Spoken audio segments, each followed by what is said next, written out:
Bueno, gente, este video en realidad no tiene mucho sentido. No hay un indicador o un estudio que diga cuál es el cuadro elitista o cuál es un cuadro de clase obrera. Pero como es un tema que me han pedido bastante en Instagram, que dicho sea de paso vayan a seguirme, pues entonces lo haremos. Pero ¿por qué digo lo que digo? Porque básicamente la mayoría de personas que miran fútbol en Latinoamérica, la gran mayoría son gente de clase media baja para abajo.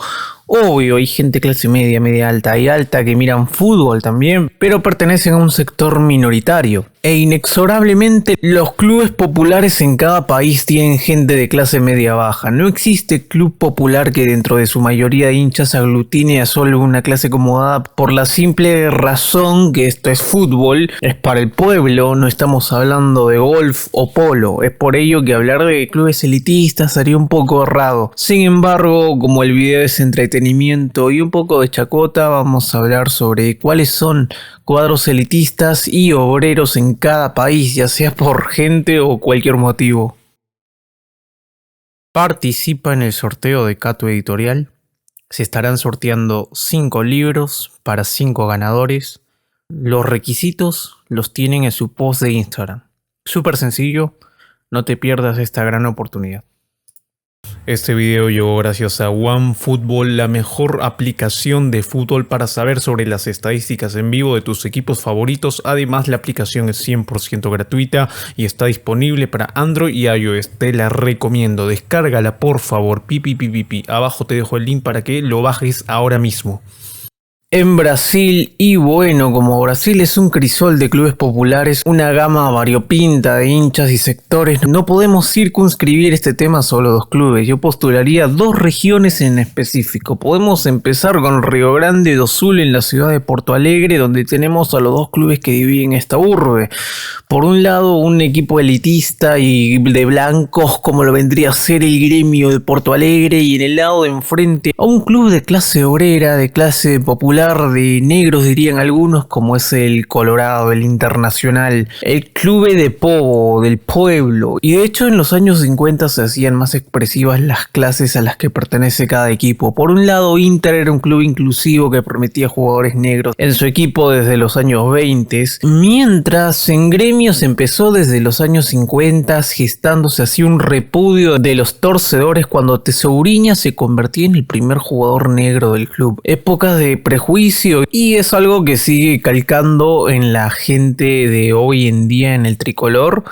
Por ahí Borrachiño era uno de los pocos grones respetables. Asimismo podemos ir al estado de Sao Paulo, donde los 2 clubes más populares también marcan diferencias. Palmeiras es un estilo elitista, club fundado por italianos, el club de Papá Bolsonaro 2022, y por otro lado el Corinthians, el club de Lula da Silva, que aglutina a la clase más proletaria de todo Brasil. De hecho, Corinthians es el segundo equipo más popular de Brasil por atrás del Fla. Y también este antagonismo crea unas reales antípodas, porque Corinthians justamente es fundado por gente de clase obrera, trabajadores, en tiempos donde el fútbol lo practicaban mayormente las élites.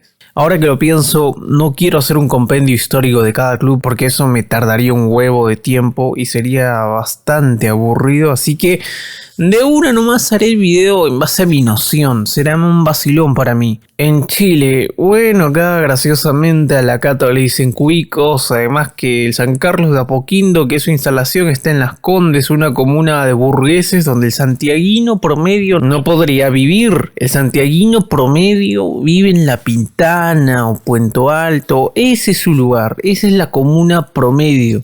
Hasta la Pontificia Universidad Católica de Chile es para cuicos. Por otro lado, no hace falta decir que el club de las clases populares, el club de los flaites, de los que reivindican a Salvador Allende, es Colo-Colo. De hecho, la U también es un club obrero al día de hoy. Los únicos elitistas son los de la Católica, que además son fríos y pingüinos. En México, bueno, de una, si hablamos de clubes de clase obrera, el club más obrero y pobre que podrías encontrar en México, tanto a nivel institución como hinchas, son los humildes, siempre humildes Pumas de la UNAM, un club de estudiantes zurdos, rebeldes y apestosos que hacen desmanes en el DF. Hasta su estadio se ve bastante proletario, aunque ya sé que eso no lo pueden reestructurar por temas culturales y bla bla bla. Asimismo, como su clásico rival, tienes a las poderosas Águilas del América, el club de los empresarios, de los corruptos, el equipo del grupo Televisa,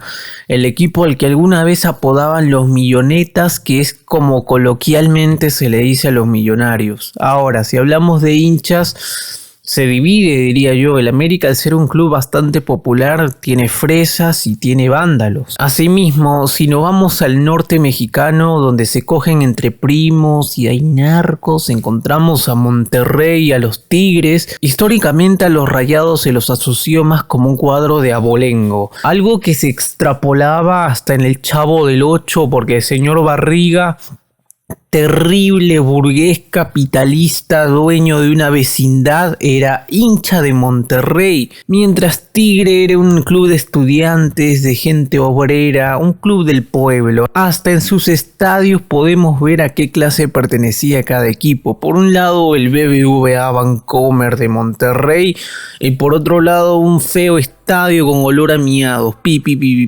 en Perú. Y bueno, ahora mismo ya no se puede hablar de elitistas y proletarios. Este verso se daba hace casi un siglo, eso sí, con la fundación de Alianza y Universitario. Por un lado, unos morenos comunistas y por otro lado, unos burgueses capitalistas que tenían acceso a una educación superior. Y es que antes San Marcos solo era para la élite, no para la clase obrera. Ahora ya no existe más ese antagonismo de clases en Ecuador. Y bueno, a nivel de institución, el bombillo caga dinero, pero dinero y Emelec me resulta un oxímoron, puesto que Emelec es un cuadro que se hizo con el dinero público y eso es imperdonable.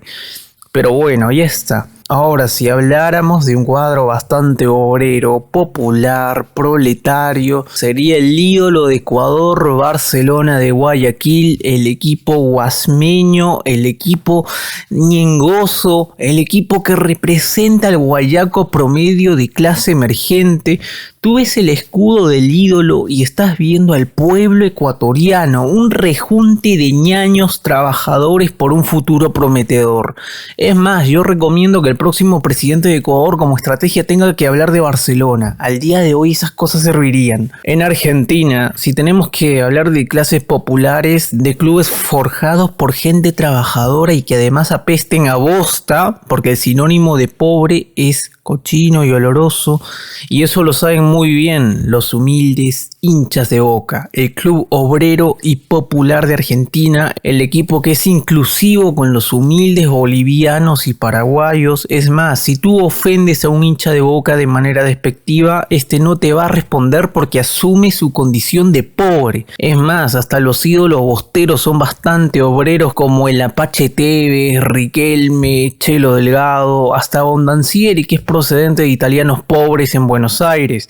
Por ahí el único chetito era Palermo nomás. Ahora, el club de la élite me suena bastante River Plate, del club millonario, la mejor institución en la actualidad de toda Argentina, con su estadio remodelado y completo, cabe aclarar, porque por ahí otros clubes obreros ni siquiera acabaron de construir su cancha. Si nos fuéramos a la ciudad de Rosario, podríamos encontrar a Newell's como el equipo más burgués de la ciudad, club que nació en el Colegio Anglo-Argentino de Rosario, club de ingleses como los que le reventaron el culo a los argentinos en la guerra, mientras enfrente tenías al humilde Rosario Central, un club del pueblo nacido de un ferroviario que poco a poco adoptó hinchas de clase obrera. En Colombia, ciertamente en Colombia el día de hoy todos los clubes son bastante adheridos a la clase obrera y en antaño eran burgueses, ponle. Por ahí que la historia nos dice que Millonarios de Bogotá era un club cuyos propietarios sí manejaban bastante dinero, sobre todo para mantener a la maquinaria del Ballet Azul, pero bajo esta misma premisa también podríamos hablar del Verdolaga, cuyo propietario era Pablo Escobar, o el América de Cali manejado por el Cártel de Cali. Es una situación situación estrambótica en Colombia. Por cierto, es broma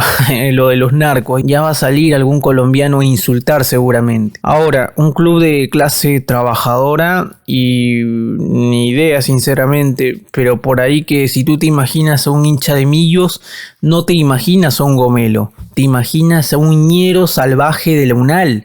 ¿Miento o no miento? En Bolivia, el equipo de las clases altas en La Paz vendría a ser el Strongers, el equipo cuyas instalaciones están al sur de la ciudad donde se encuentran los malvados jailones capitalistas bolivianos, en Achumani. Un boliviano promedio no podría vivir en Achumani, ese lugar donde quizás podrías encontrar a los únicos antimasistas de La Paz, y es por esos lares. Además, no sé si tiene influencia de ingleses, pero sí es un cuadro bastante antiguo. Por otro lado tienes a Bolívar, el equipo más popular de La Paz.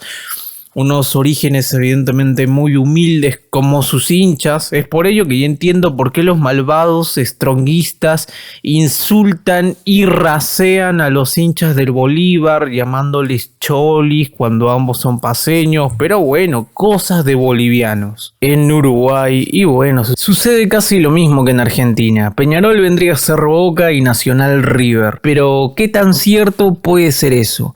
Creo que sería demasiado apresurado en evocar un antagonismo de esta manera por lo simplista que suena decir eso. Sin embargo, ambos clubes se arrogan el sentir popular en Montevideo, a sus distintas maneras. Por un lado tienes a Peñarol, que es el que más propaganda le hace a esto con la clase obrera, que son Ferroviario, el Carbonero y bla bla bla. Mientras Nacional hace alarde de su origen criollo, el primer club criollo en América ante una ingente ola hegemónica de ingleses en nuestras tierras, y obvio porque el fútbol nació en Inglaterra y trajeron su deporte a estos lares, por lo cual muchos clubes antiguos llevaban nombre anglosajones, pero Nacional es un club bien criollo por excelencia, mientras Peñarol sería un club de ingleses, pero decir eso sería aceptar que Peñarol nace con el Kurk y ni un hincha del bolso consciente aceptaría tal cosa. Entonces, ¿quiénes son burgueses y obreros? No hay respuesta objetiva, es como la pelea de quién es la gallina en Uruguay cuando ambos cuadros se insultan de gallinas. Aunque un club elitista por excelencia puede ser el Montevideo City Torque. En Paraguay solo hay un equipo que se asume como un cuadro del pueblo de clase proletaria y popular, ese Cerro Porteño, con orígenes bastante humildes, el club de la mitad más uno. Me sorprende que siendo tan popular tenga la misma gloria internacional que Huachipato de Chile. Por otro lado, realmente no sé cuál es el equipo elitista en Paraguay. Muchos podrían pensar en Libertad o Olimpia. ¿Pero por qué? Díganme por qué. En Venezuela, y bueno, todos los clubes son obreros ahí. Es bromita, pero varía de los estados, ¿sabes? Por ejemplo, en Caracas, los únicos que juegan fútbol son los cifrinos, porque el deporte del pueblo es el béisbol, mientras en Táchira el deporte del pueblo es el fútbol. Entonces podemos cavilar que el caraqueño, que además es capitalino, tiende a ser más elitista que el humilde gocho mamahuevo. Además, Deportivo Táchira es un cuadro popular en Venezuela, el que tiene más afición, mientras en Caracas un pobre no miraría fútbol. Además, Caracas es un cuadro chavista, compadre. Los que están alineados con el estado mamahuevo son equipos acaudalados. Esto ha sido todo por hoy. ¿Qué más ejemplos de burgueses y obreros conoces en Sudamérica o en el mundo? Se me viene a la cabeza Real Madrid y el Atlético de Madrid. Un saludo y chao.